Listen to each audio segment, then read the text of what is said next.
चलिए बच्चों, इस क्वेश्चन को सॉल्व करते हैं। अभी हमने √5 एक अपरिमेय संख्या सिद्ध किया। इसके जस्ट बाद एक क्वेश्चन और है, √2 एक अपरिमेय संख्या है, ये सिद्ध कीजिए। ठीक है, सारे स्टेप्स वही रहेंगे जो उसमें थे। ठीक है, सबसे पहला क्या करना है हमको बच्चों, मानना है √2 एक परिमेय संख्या है, एक परिमेय संख्या है। हम जानते हैं कि वो अपरिमेय संख्या है, लेकिन सिद्ध करने के लिए ऐसा कर रहे हैं, मान ले रहे हैं ये √2 क्या है, एक परिमेय संख्या है।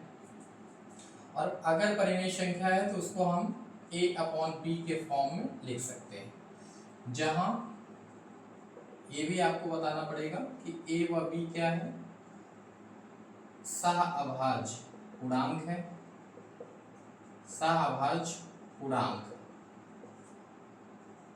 और b does not is equal to 0। इसका तात्पर्य यह है कि अगर आप HCF a और b का निकालेंगे, संख्या a और b का, तो क्या आना चाहिए बच्चों, 1 आना चाहिए। ठीक है, सेम वैसा ही प्रोसीजर ठीक है फॉलो करना है। दोनों बच्चों का बच्चों क्या करेंगे, वर्क कर देंगे by squaring both sides. Work करने पर क्या आ जाएगा, √2 स्क्वायर, यहाँ a/b का स्क्वायर क्या आ जाएगा, 2 टाइम्स मल्टीप्लाई होगा तो ये √2 यहाँ से हट जाएगा, 2 आ जाएगा, यहाँ a²/b²।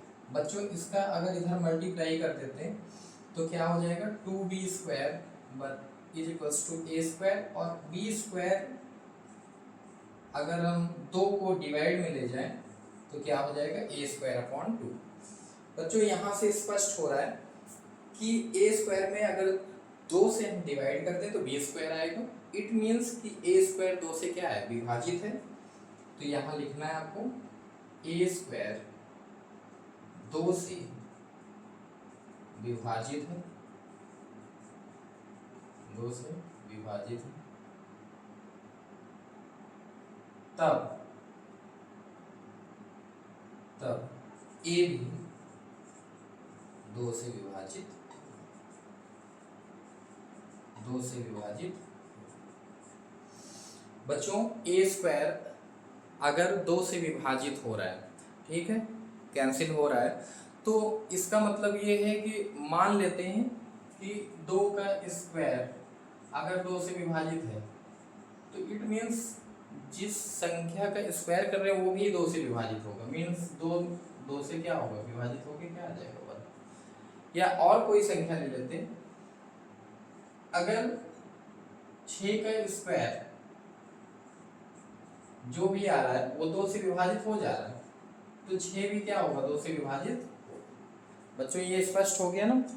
तो यहाँ पर आपको ये लिखना है कि अगर a² 2 से विभाजित है, विभाजित होने के बाद ही भी स्क्वायर आ रहा है ना, तो फिर a भी क्या होगा, 2 से विभाजित होगा। इट मीन्स कि a का एक गुणनखंड क्या है, 2। अब a को मान लेते हैं कि 2 तो है ही है, 2 से है ना बच्चों। a बराबर क्या मान लेंगे, 2 से। a और b के अलावा कुछ भी c या d आप मान सकते हैं। और 2 क्यों लिखा है, क्योंकि a का एक गुणनखंड क्या है, 2। ठीक है, अब इक्वेशन, यहाँ पर इक्वेशन आप फर्स्ट मान लीजिएगा, और इस इक्वेशन में इस a की वैल्यू रख दीजिए। समीकरण 1 में a का मान रखने पर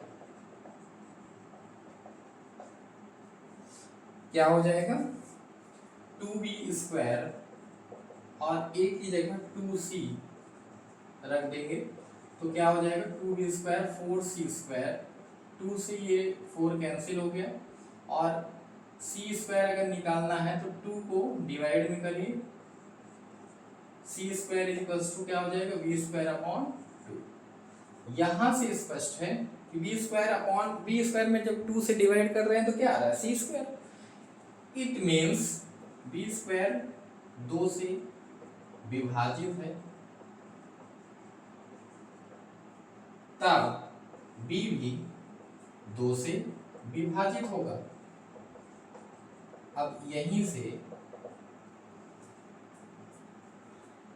आपको मिल रहा है, ठीक है, ये इक्वेशन और यहां से ये इक्वेशन, ठीक है, यहां से आपको स्पष्ट हो रहा है, ठीक है, कि यहां से a भी 2 से विभाजित है, b भी 2 से विभाजित है। इससे स्पष्ट है कि दोनों संख्या a व b 2 से विभाजित हो रही है, अर्थात HCF A और B का क्या होगा बच्चों, 2 होगा। एक गुणनखंड क्या होगा, 2 होगा, दोनों का HCF क्या आएगा, 2 होगा, जो कि 1 के इक्वल नहीं आ रहा है। शुरू में हमने क्या कहा था कि HCF दोनों का क्या आना चाहिए, 1, लेकिन यहाँ क्या आ रहा है, HCF दोनों का 2 आ रहा है, ठीक है। तो हमारी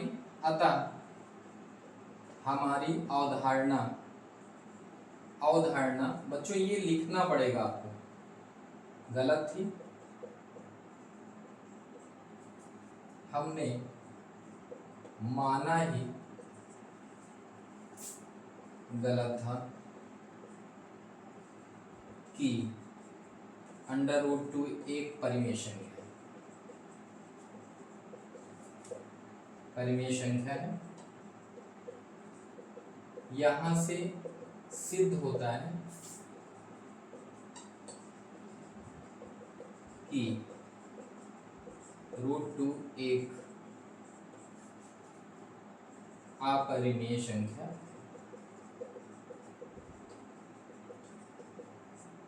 बच्चों। ये कंप्लीट हो गया। √5 एक अपरिमेय संख्या हमने सिद्ध कराया था, उसके जस्ट बाद √2 एक अपरिमेय संख्या, इसको भी सिद्ध करा दिए। सारे स्टेप्स वैसे ही हैं जैसे उसमें थे। जो आप यहाँ √5 √3 कर दे, अगर √3 कर दे, √7 कर दे, तो सारे स्टेप्स वैसे ही रहेंगे मेरे प्यारे बच्चों। आपको बस ये यहाँ पर जो प्रॉपर्टी है उसको आपको ये दिखाना है, यहाँ HCF 1 आना चाहिए, लेकिन यहाँ HCF 1 नहीं आ रहा है, ठीक है, 2 आ रहा है। तो इसी प्रॉपर्टी से हमने यहाँ पर सिद्ध कर दिया कि √2 क्या है, एक अपरिमेय संख्या है, ठीक है बच्चों।